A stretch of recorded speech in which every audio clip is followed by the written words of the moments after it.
আমার আপন চাচা আমার চাচিকে মুরগি বানিয়ে হেল্প করছে।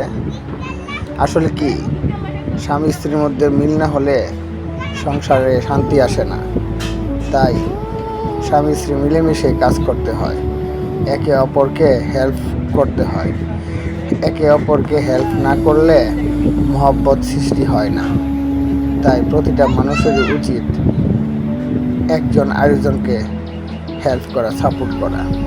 তাহলে আস্তে আস্তে মহব্বত বেড়ে যাবে।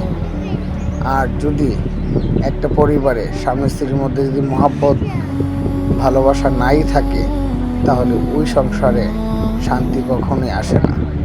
তো শান্তি বজায় রাখার জন্য হলেও একে অপরকে সাহায্য করা উচিত মন থেকে, তাই না? তাই আমার চাচাও চাচিকে হেল্প করছে কাজে। দেখো, মনে হচ্ছে প্রফেশনাল একজন কারিগর চাচা। আসলেই আমার চাচা অলরাউন্ডার, প্রফেশনাল। মোটামুটি অনেক ধরনের কাজই তার জানা আছে। জীবনে অনেক দখল পার করে এসেছে। ছোটকালে মা বাবাকে হারিয়ে বড় হয়েছে।